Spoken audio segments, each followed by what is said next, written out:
আমরা সরাসরি চলে যাই শ্রাবন্তী শাহ, প্রতিনিধি এই মুহূর্তে আমাদের সঙ্গে রয়েছেন, তার কাছে। শ্রাবন্তী, নির্বাচন কমিশন সূত্রে এখনো পর্যন্ত কি খবর?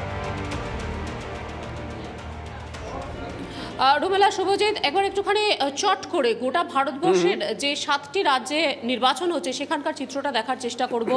বিহার, হিমাচল প্রদেশ, একই সঙ্গে উত্তরাখণ্ড। শুধুমাত্র দেখা যাচ্ছে যে হিমাচল প্রদেশের এই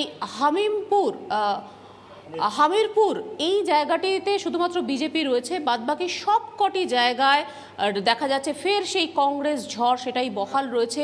একটি জায়গায় যেটা পাঞ্জাব, সেই জায়গাটা ইতিমধ্যে ঘোষণা করা হয়ে গেছে, সেটা আম আদমি পার্টি, তার যে ইয়েটা রয়েছে তারা রয়েছেন, তারা জিতে গেছেন।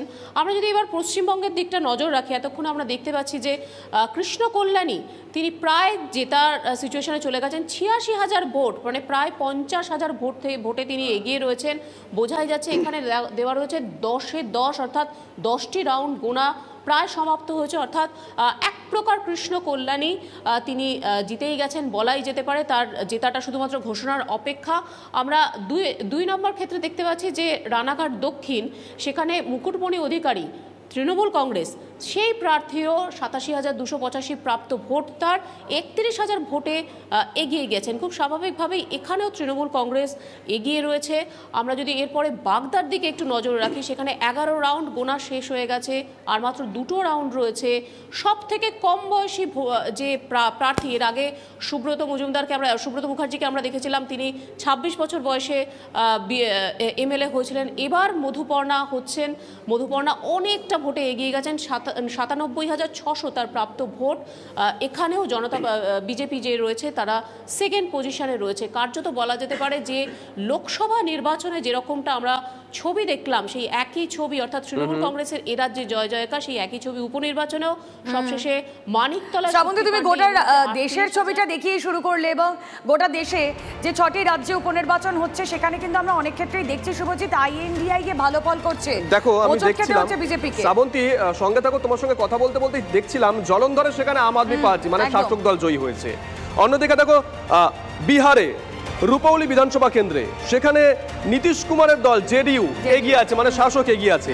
আবার দেখি হিমাচল, সেখানে মুখ্যমন্ত্রীর স্ত্রী কমলেশ ঠাকুর তিনি এগিয়ে আছেন। মানে শাসক দল বাই ইলেকশনে যে ডমিনেট করে এটা কিন্তু পরিষ্কার হয়ে গেছে। একমাত্র ব্যতিক্রম একটাই ছিল এ রাজ্যের সাগরদিঘি, তাই আজকে সকাল থেকেও সেই ব্যতিক্রমে একটা ঘটনা নিয়ে আমাদের কথা বলতে হচ্ছে। একেবারে এক্সেপশন কখনো এক্সাম্পল হতে পারে না, সেটাই বোধহয় আজকের দিনটা প্রমাণ করে দিল। সৌগত রায়, তার একটা বক্তব্য এসেছে, আমাদের শোনাই আমাদের দর্শকদের। খুবই আনন্দিত, এটাই প্রত্যাশিত ছিল। তৃণমূল কংগ্রেসের সামনে দাঁড়াবার কোনো বিরোধী দল নেই, এটাই সৌভাগ্য বা দুর্ভাগ্য যাই বলুন। ওরা বুঝুক যে অভিযোগ করে লাভ নেই, কেন্দ্রীয় বাহিনী দিয়ে ভোট করিয়েও 4 কেন্দ্রে তৃণমূল জিতেছে। রুমেলা, তৃণমূল কংগ্রেস নেতৃত্ব একথা বলছেন, কিন্তু বিজেপি নেতৃত্ব তারা কিন্তু আবার উষ্মা প্রকাশ করছেন। আমরা সকালেই দেখেছিলাম হতাশার সুর থাকলেও কার্যত ছাপ্পা, রিগিং, সন্ত্রাস, এই শব্দগুলো কোথাও গিয়ে ব্যবহার করার চেষ্টা করেছেন কল্যাণ চৌবে। ঠিক একই রকম ভাবে যারা পরাজিত হচ্ছেন তারাও কিন্তু কার্যত সেদিকেই ইঙ্গিতটা করছেন। দেখা যাক এখন কোথাকার জল কোথায় গিয়ে থামে।